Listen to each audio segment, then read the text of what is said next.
Assalamualaikum warahmatullahi wabarakatuh. Selamat pagi pemirsa Potter Spesial Podcast. Kali ini kita kedatangan tamu yang istimewa. Wakil Ketua Muhammadiyah Daerah Makassar, Bapak Kiai Haji Sudirman SAG. Selama 30 menit ke depan kita akan membahas seperti apa sih Muhammadiyah sebagai salah satu organisasi terbesar di tanah air, bahkan di tingkat Asia, dengan jumlah anggota mencapai jutaan. Muhammadiyah sejak didirikan tahun 1912 oleh mendiang almarhum Kiai Haji Ahmad Dahlan, sampai detik ini on the track dalam visi mencerdaskan bangsa dengan membangun beragam fasilitas pendidikan. Bukan hanya di kota-kota besar, tapi program ini bahkan telah menyentuh tingkat desa dan kecamatan. Seperti apa Muhammadiyah manajemen organisasinya sehingga berkontribusi besar terhadap pembangunan di tanah air, khususnya mencerdaskan kehidupan bangsa. Kita sapa dulu Pak Kiai. Assalamualaikum Pak Kiai. Waalaikumsalam warahmatullahi wabarakatuh. Agak keren Pak Kiai. Madecing. Alhamdulillah Pak Kiai. Ya. Walaupun suasana politik masih sudah mulai memanas, hati dan pikiran harus tetap Iya, dingin saya ya, kira Pak Kiai. begitu. Tetap kita itu tidak boleh terpengaruh. Jadilah kita seperti kulkas, dingin di dalam, tapi begitu kita keluar hangat.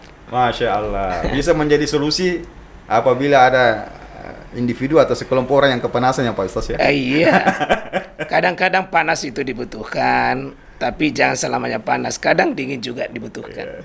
Pak Kiai, ini kurang dari setahun Iya. kita kembali diperhadapkan oleh pesta akbar demokrasi di tanah air. Nah, Bukan hanya parpol, iya. sebagian besar juga ormas sudah mulai kasak kusuk untuk memanaskan mesin politiknya. Bagaimana dengan Muhammadiyah Pak Kiai? Iya, Muhammadiyah itu punya berpolitik dengan cara yang unik dan tersendiri. Yang unik. Ya, Muhammadiyah itu berpolitik. Cuma Muhammadiyah itu menempuh jalur politik tidak dengan praktis merebut kekuasaan, tidak. Masya Allah. Tapi dia mempengaruhi kekuasaan. Mempengaruhi kekuasaan. Iya. Iya. Dia berpikir kekuasaan tapi tidak merebut dan tidak merebut secara praktis. Kenapa? Karena biasanya kalau partai politik, apalagi kita praktis, biasanya ada dua manusia di dalamnya. Yang pertama, ada golongan disebut dengan golongan loyal, dan ada golongan yang disebut dengan koalisi.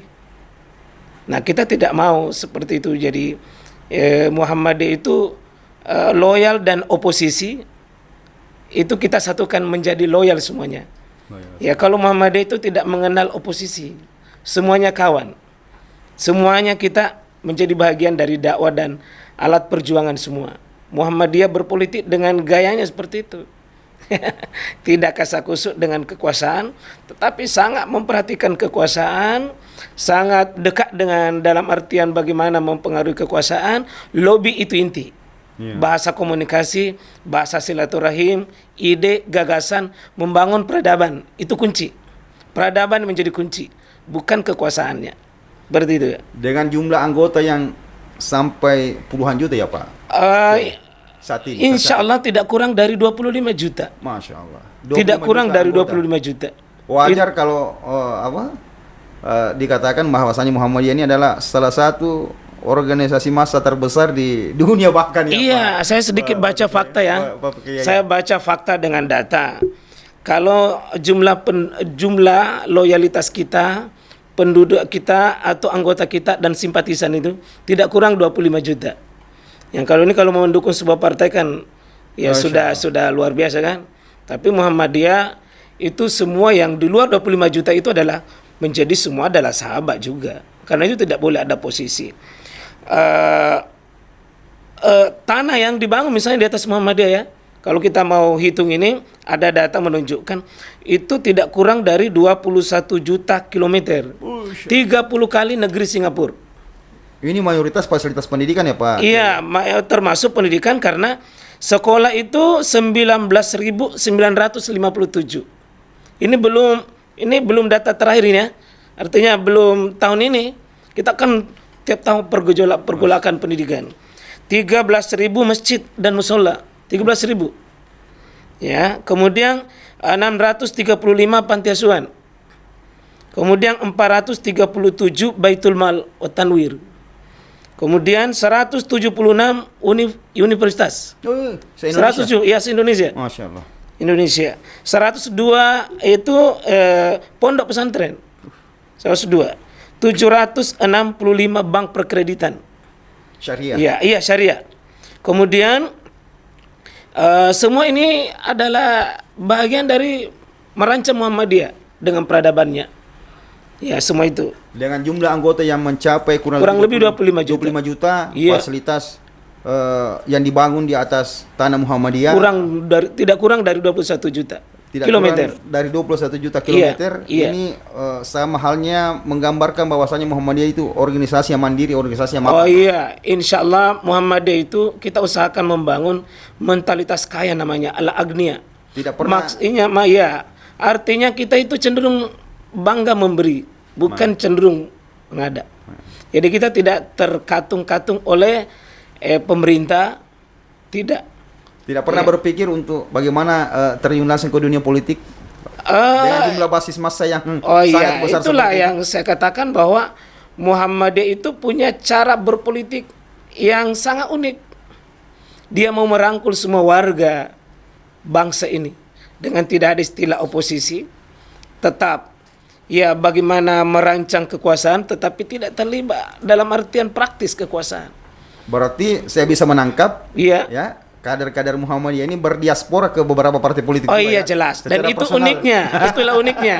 Jadi Muhammadiyah secara organisasi, iya, dia tidak menganut partai politik tertentu. Karena ini kita tidak mau menjadikan ada loyalitas nanti ada oposisi. Iya. Nah, tetapi person-person orang-orang yang menjadi pengurus-pengurus Muhammadiyah, ya, dan orang-orang yang komitmen dengan Muhammadiyah, berjuang untuk Muhammadiyah, secara perorangan dipersilakan kemana saja. Silakan kemana saja.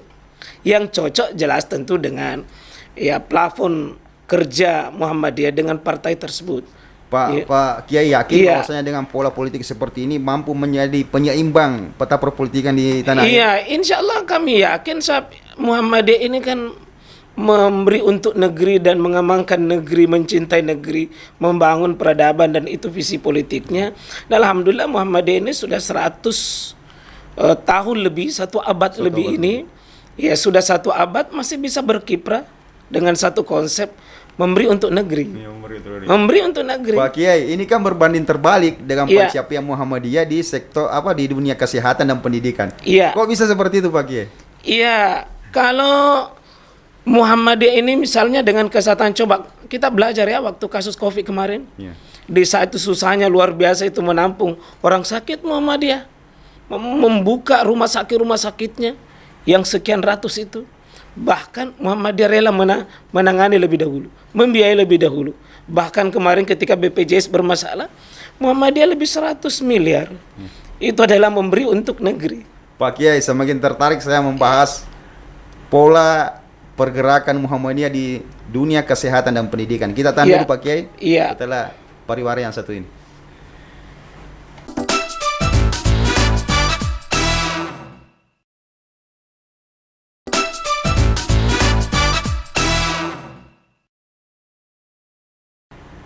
Kita kembali ke program Potere Spesial Podcast. Pak Kiai, Iya. infrastruktur pendidikan kesehatan Muhammadiyah bangun sejak tahun 1912. Iya. Ya. Pendiri founding father-nya Pak Kiai Haji Ahmad Dahlan masih hidup sampai sekarang. Apa sih yang menjadi melatar belakangi visinya Pak Kiai Haji Ahmad Dahlan ini masih dipegang teguh oleh kader-kader Muhammadiyah padahal jaraknya ini sudah ratusan tahun ini Pak Kiai? Ya, alhamdulillah disitulah kehebatan sang pendiri Muhammadiyah ini Kiai Ahmad Dahlan karena boleh dikatakan kokoh. Lebih 100 tahun, 1 abad ini masih justru semakin subur di mana-mana. semakin subur di mana-mana. Apa menjadi pertama, saya kira pemikiran Kiai Ahmad Dahlan itu membaca masa depan, membaca ke depan. Dia tidak terikat oleh zaman, tetapi melampaui zaman. Dia sudah memikirkan apa yang mau terjadi, dan dia tidak melawan fitrah kehidupan, tapi dia membangun kefitrahan kehidupan. Sehingga di mana ada manusia itu cocok untuk Muhammadiyah. Masya Allah. Amin, Ya, amin, amin. pokoknya di mana ada pergerakan pasti cocok untuk Muhammadiyah. Di mana ada pendidikan cocok untuk Muhammadiyah. Karena Muhammadiyah itu hadir untuk manusia. Dia tidak membelakangi manusia, dia tidak melawan manusia. Ya. Karena itu ya kita bangun sekarang komitmen Muhammadiyah itu berkemajuan, Berkemajuan. berkeunggulan. Artinya ya kita cuma tidak hadir hanya mengisi bumi ini, tapi kita harus unggul. Masya Allah. Kita harus unggul, kita harus memberi, kita harus hadir sehingga Muhammadiyah ini semakin kokoh, semakin kokoh. Apapun yang terjadi, hiruk pikuk di luar, Muhammadiyah tetap tenang saja. Betul, Tetap tenang. Unik memang. Ya. Iya, dia bagaikan pohon yang tinggi, memang ditiup angin kencang, tetapi begitu anginnya sudah berhenti kan kembali normal. Tidak ada Pohonnya masalah. kembali tegak. Pohonnya ya? kembali tegak. Pak Kiai, banyak yang Iya. bertanya-tanya. Ini Muhammadiyah bangun sekolah, bangun rumah sakit, bangun universitas ini. Uangnya dari mana itu Pak Kiai? Ya, itulah Muhammadiyah yang unik. Ya, kalau kekayaan Muhammadiyah kan tidak ada yang mengalahkan. Iya. Ya, seandainya ada semacam riset dunia, Iya. maka organisasi terkaya dunia saya yakin pasti menempatkan Muhammadiyah. Muhammadiyah. Ini Iya. asetnya diperoleh dari mana? Satu. Ada konstribusi pemerintah atau apa ya? Tidak. Oh, tidak ada. Pak, itu. Tidak ada ketergantungan. Tapi kita tidak menghalangi pemerintah. Ya benar. Karena Muhammadiyah ini adalah bagian dari pemerintah. Pemerintah adalah bagian dari Muhammadiyah kan. Sumber asetnya dari mana? Pak, Satu Ketua? infak jelas. Infak. Infak anggota. Kemudian pendapatan amal usaha. Nah, kita membangun unit-unit usaha, kita UMKM membangun misalnya. UMKM jelas. Kita satu punya majelis khusus yang menangani itu. Bahkan ada unit usaha seluruh Indonesia ini berkelanjutan. Dan itu satu bagian jadi infak anggota. Jadi anggota itu sudah terbiasa memberi. Ada standarisasi atau? Tidak ada juga karena ya artinya kan ada namanya iuran anggota itu per 5 tahun biasa dirubah. Tetapi yang jelas Muhammadiyah itu adalah kenikmatannya itu bukan menerima, kenikmatannya bisa memberi. Sehingga di mana-mana coba kita lihat bangun sekolah, bangun masjid. 13.000 masjid itu dari mana uangnya? Ya, ini publik kadang bertanya ini Pak Kiai. Ini duitnya dari mana? Apakah ada donatur dari timur? Enggak ada. Dari Timur Tengah kita atau semua apa? ini begitu menjadi warga Muhammadiyah, kita sudah siap menjadi donaturnya. Masya Allah. Yang 25 juta orang ya. Itu. Coba kalau 25 juta orang itu kita kali 100.000 saja per bulan. Masya Allah. Berapa yang aset yang bisa dihasilkan? Benar. Dan karena itu Muhammadiyah ini insya Allah dia tidak terpengaruh oleh pergantian kekuasaan siapapun yang terganti. Fleksibel ya. Iya, dia sangat fleksibel. Tetap pada visi awal Tetap pada visi awal tahun dia. 1912 itu ya Pak. Iya. Pak Kiai. Ya. Tetap berjalan dengan Di Makassar sendiri Pak Kiai. Iya. Ini kan saya pernah tinggal di Minasaupa Pak Kiai. Iya. 15 tahun yang lalu kalau saya balik ke rumah itu, waduh, saya kadang enggan menoleh ke kanan kalau lewat di dekat kampus Muhammadiyah. Ya, Sekarang wismu Masya ya. Allah sudah buka fakultas kedokteran itu Pak. Betul, Kiai. Itu iya. total aset di universitas itu sendiri sampai sejauh ini tercatat berapa Pak? Miliar ya. Miliar, Karena kan kita ini kalau Muhammadiyah ini secara organisasi dia menyangani yang pokok ya. Iya, betul. Nanti universitas kita kan punya penguasa tersendiri dalam artian rektor itu yang paling tahu ya. Iya. Saya tidak tahu persis tapi ya bisa kita lihat dan lirik itulah. Masya Allah. Sudah sekarang tahun lalu ya sudah buka fakultas kedokteran. Sudah berjalan. Sudah berjalan Sudah sampai berjalan sejauh sekian. Ini kan bisa menjadi tolak ukur apabila satu universitas baik negeri maupun swasta kalau sudah ada fakultas kedokterannya berarti secara finansial ini sudah sangat mendukung ini ya. Iya, alhamdulillah bahkan ini fakultas kedokterannya kan sudah membangun juga rumah sakit. Iya, Rumah sakitnya di Hertas Sening itu. di Kabupaten Goa. Iya, Kabupaten Goa. Jadi insya Allah jadi dokter nanti insya Allah tidak ada menganggur kan karena kembali dipekerjakan. Dipekerjakan di Iya, sana. kembali dipekerjakan. Untuk fasilitas pendidikan sendiri selain universitas di Makassar ini ada berapa sekolah unggulan yang dimiliki Oh Muhammadiyah? iya, saya kira banyak kan tergantung juga dari tingkatannya. Iya. Ada STK-nya, ada SD-nya, ya dan ada SMA-nya ya. Dan ini ada satu satu menteri tersendiri di Muhammadiyah itu menangani, namanya Majelis Dikdasmen, jadi perguruan SD sampai SMA, kemudian perguruan tinggi ada tersendiri. Itu dikelola secara ya berkeunggulan dan berkemajuan insyaallah ya, seperti itu. Jadi di Muhammadiyah ini alhamdulillah kita tidak membutuhkan panggung yang sempit, karena panggungnya sudah ada sekolah, sudah ada perguruan tinggi, sudah ada masjid, sudah sangat luar biasa. Dan untuk anggota atau kader Muhammadiyah ini punya fasilitas khusus ya kalau dia mau, atau sama dengan warga lainnya, Pak? Kalau masuk dari anggota Muhammadiyah, tidak. Kalau kita untuk menikmati fasilitas itu ada tidak pembedaan dengan warga biasa? Oh, biasanya ada kebijakan ya, tersendiri, meskipun ya secara khusus tidak ada, tetapi ya Muhammadiyah itu kan juga punya perasaan juga. Belum berpikir untuk menyentuh money oriented? Oh ya, saya kira kita ini selalu dulu kita pegang dari awal ya, 1912 itu selalu pendiri ini mengatakan hidupilah Muhammadiyah. Jangan cari hidup di Muhammadiyah. Artinya itu sebuah seruan besar bagaimana menjadikan jati diri kita itu siap memberi, bukan mengambil dari persyarikatan dari Muhammadiyah, tetapi memberi untuk persyarikatan. Dan komitmennya harus dibangun. Muhammadiyah itu sudah terbiasa membangun komitmen memberi negeri, memberi untuk rakyat, memberi untuk bangsa, memberi untuk umat, memberi untuk anggota. Jadi sehingga kita tidak pernah kecewa. Saya secara personal sangat terkagum-kagum Pak Kiai. Iya. Jujur, karena sempat tadi Pak Kiai mengatakan bahwasanya apa yang dibangun, apa yang dimiliki Muhammadiyah sampai sejauh ini itu sama halnya sangat minim kontribusi pemerintah di dalamnya. Iya. Sangat minim. Berarti secara finansial Muhammadiyah sudah menjadi organisasi yang mandiri. Iya. Alhamdulillah ya, kita tetap melibatkan pemerintah karena itu bagian dari, apalagi regulasinya tidak bisa dipisahkan kebijakan. Ya tetap kita menjadi bagian dari pembangunan struktural itu semuanya, kita tetap bagian dari pemerintah, tapi lagi-lagi Muhammadiyah itu tidak berharap hanya kepada pemerintah. Sama sekali tidak menyentuh politik praktis ya Pak. Iya, saya kira kita tidak membangun politik praktis. Tapi di setiap periode ada perwakilan Muhammadiyah di kabinet. Oh iya, jelas harus. Itulah uniknya Muhammadiyah. Berarti Muhammadiyah punya bargaining yang kuat dari pemerintahan ya, dari sisi politis. Iya, dari sisi politisnya itu kita tidak merebut kekuasaan, tapi begitu orang membagi pasti kita punya dapat jatah. Pak Kiai. Iya. Saya dengar kabar di hari Minggu nanti atau hari Sabtu nanti ada acara atau kegiatan Muhammadiyah di Kota Makassar. Iya. Seperti apa detailnya kita akan bahas setelah pesan pariwara berikut. Boleh.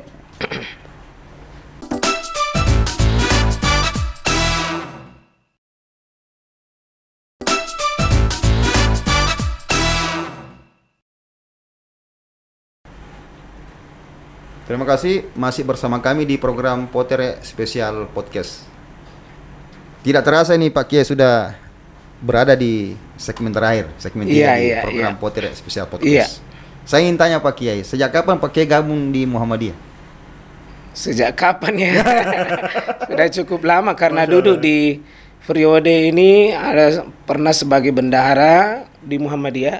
Ya. Jadi saya untuk pergerakan keuangan di Muhammadiyah. Saya pernah bendahara, kemudian wakil ketua, kemudian juga sekarang sampai masih wakil ketua. Wakil ketua, jadi saya mengatakan bahwa perjalanan hidup yang paling nikmat itu kalau masuk di Muhammadiyah. Kenapa nikmat? Kita tidak punya musuh. Semua kita rangkul. Ini Pak Kiai, ini dijawab dengan jujur Pak Kiai. Iya. Ini statement ini berlandaskan dirasakan setelah Pak Kiai gabung di Muhammadiyah atau memang Pak Kiai dikader oleh keluarga besar Muhammadiyah di lingkup keluarga. Ya, ada benarnya juga dari keluarga, ada pengaruh. Ada juga memang nilai-nilai kebahagiaan itu setelah kita memang menjadi warga Muhammadiyah. Tertanam sedemikian rupa, berproses secara alami. Akhirnya memang merasakan bahwa kalau mau merasakan tenang, kembali ke Muhammadiyah. Banyak yang bertanya, apa syaratnya mau menjadi kader Muhammadiyah? Anda terlalu sulit. Yang pertama ya, Anda setuju dengan visi misinya Muhammadiyah kan? Itu saja yang paling pokok. Mencerdaskan salah satunya. Karena salah satunya ya Mencerdaskan kehidupan mencerdaskan bangsa. Karena yang melahirkan pembukaan Undang Dasar 45 itu kan tokoh-tokoh Muhammadiyah, Ki Hadikusumo itu. Hadikusumo. Iya, termasuk ya banyak tokoh-tokoh besar, Insinyur Soekarno, Jenderal Sudirman, ya Hamka. Artinya negeri ini adalah dirikan oleh Muhammadiyah. Kita tidak bisa pungkiri sejarah itu. Dan sampai sejauh ini masih tetap melahirkan cendekiawan Muslim Oh yang jelas, kita tetap melahirkan. Jadi ada dibutuhkan negara. Iya. Terakhir, contohnya Pak Amin Rais ya Pak Kiai ya. Iya. Sekarang kita punya sekolah ini sekarang ada namanya MBS.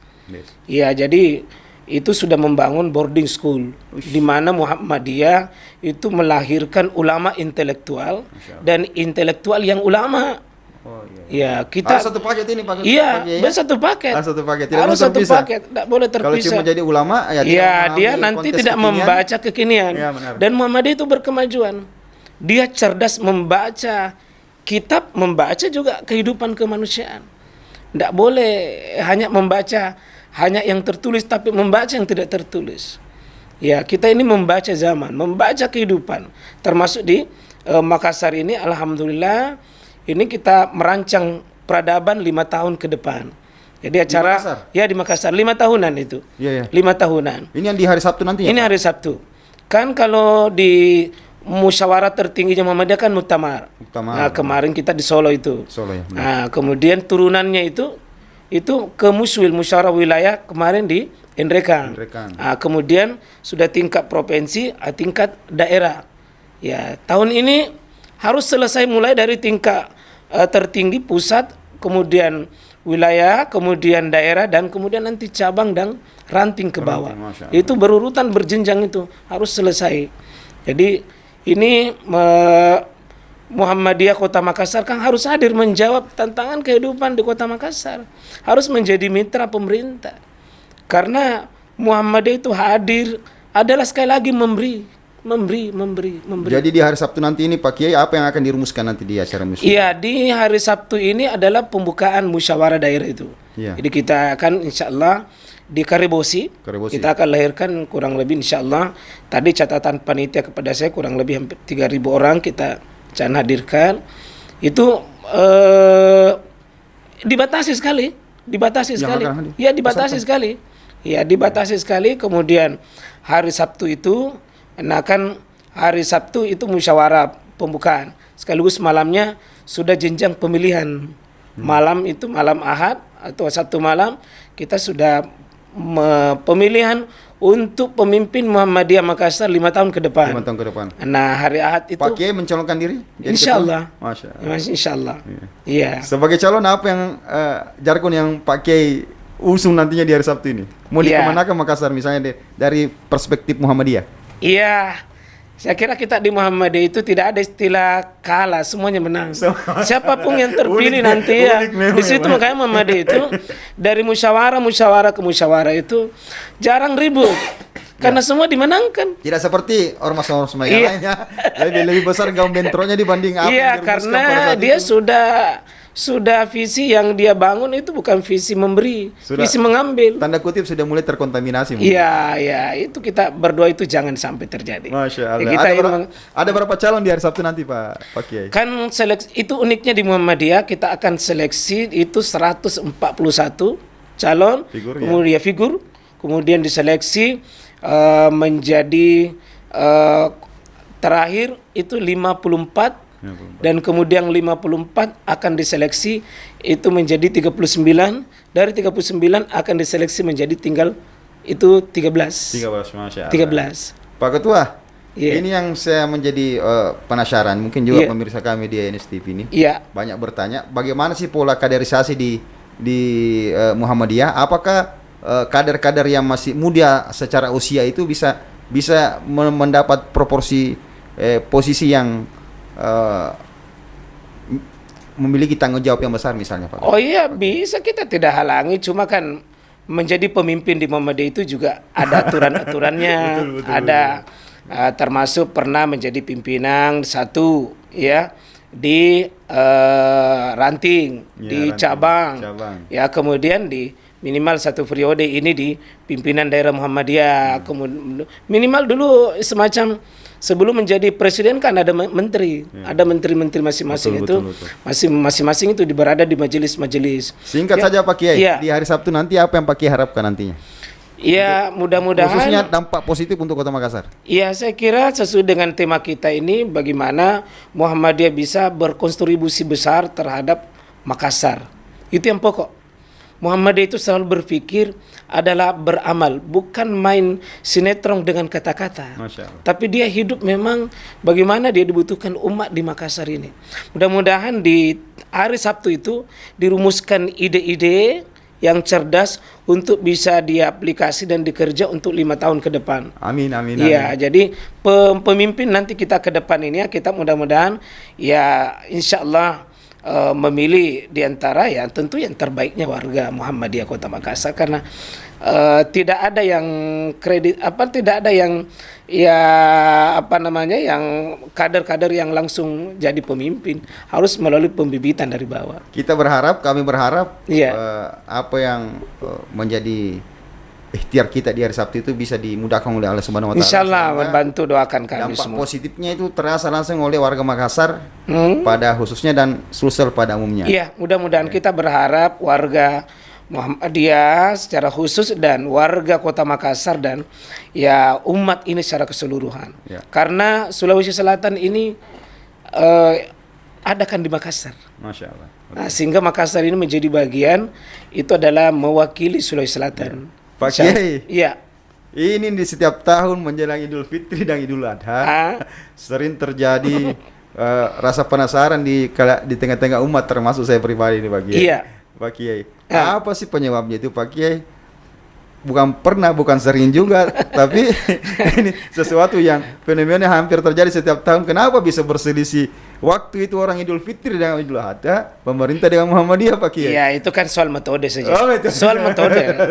Soal metode itu ya kan tidak ada yang secara baku. Masya Allah. Ya. Nah, secara tidak ada secara baku. Jadi ada orang kemarin sudah lebaran tanggal 1, ada lebaran tanggal 2, tidak ada yang lebaran tanggal 2. Semuanya tanggal 1 Syawal. Hanya menentukan 1 Syawalnya itu kan sebuah metode. Karena metode ini belum seragam, ini sebuah ijtihad ormas itu ya, maka hasilnya pasti beda. Dan saya kira Muhammadiyah dengan cara seperti itu menentukan, ya kita hargai semua orang. Yang penting kan begini, jangan cenderung menyalahkan orang. Kayaknya sudah bukan barang baru, sudah sekian lama itu berbeda dan kita nikmati saja. Kita nikmati saja perbedaan. Jadi Muhammadiyah itu sangat menghargai perbedaan. Termasuk saya pribadi Pak Kiai. Iya. Kemarin itu saya Idul Adha, Idul Fitri itu hari Jumat. Hari Jumat. Saya ikut penentuan 1 Syawalnya Muhammadiyah. Iya. Tapi semua keluarga saya di rumah itu di hari Sabtu dia beridul Fitri. Saya yang saya tempati itu khutbah di Sidrap. Istrinya dan sebagian anaknya itu ikut lebaran hari Jumat karena saya khatib. Tapi suaminya dan sebagian anaknya itu besok. Ini indahnya salah satu rahmatan lil alamin. Iya, kita begini, jangan memaksakan. Pintu surga itu lebar. Masya Allah. Kita tidak usah batasi pintu surganya orang, dan kita tidak mencampuri, dan kita tidak bertanggung jawab pilihannya orang. Harus kita yakin dengan pilihan tak masing-masing. Jadi menurut saya itu butuh dikomunikasikan. Hisab itu seperti apa pilihannya Muhammadiyah dengan hisab hakiki, saudara-saudara kita itu dengan hisab namanya imkanur ru'ya, ada juga memang ru'ya, tetapi semua itu kan tinggal dikomunikasikan saja. Dan kalau berbeda, jangan suka menjustifikasi suatu pilihan. Dan jangan perbedaannya yang ditonjolkan. Iya betul. Kan persamaannya begitu banyak. Cuma perbedaannya cuma satu. Waktu pelaksanaan saja. Kan sama-sama aja sholatnya, sama aja yang lain-lainnya. Kenapa yang satu? Dan kita saya kira tidak rugi juga kalau ada tanggal 1, ada tanggal 2. Pak Kiai, tanpa terasa kita sudah berada di penghujung acara. Pokoknya kalau bicara tentang Muhammadiyah itu asyik dan tidak terasa. Asik sekali, betul yang kita katakan Pak Kiai. Iya. Terima kasih waktu dan kesempatan Saya Pak terima Kiai. kasih juga banyak. Closing statement buat pemirsa kami di NSTV Pak Kiai. Iya, pemirsa, saudaraku, ya semoga insya Allah kita semuanya tetap membangun sebuah komitmen kebersamaan. Boleh berbeda dalam hal tertentu, tetapi jangan kita berselisih dalam sebuah perbedaan. Mari cari persamaan, jangan perbesar sebuah perbedaan. Ya, bahwa itu Muhammadiyah adalah hanya sebuah ormas. Muhammadiyah sebuah ijtihad saja menjalankan Quran dan hadis. Bahagia ke semua, bahagia ke semua, insyaallah. Assalamualaikum warahmatullahi wabarakatuh. Amin, amin, Pak. Pemirsa Potret Spesial Podcast, tanpa terasa 30 menit sudah berlalu. Saya bangga, kita bangga, Muhammadiyah lahir di tanah air.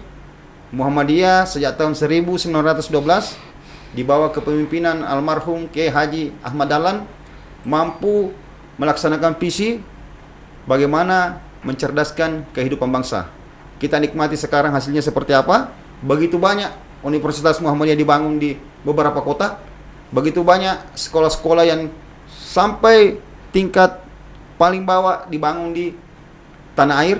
Begitu banyak rumah sakit dan fasilitas kesehatan yang dibangun di negeri tercinta ini menjadi contoh teladan yang baik untuk ormas-ormas lainnya.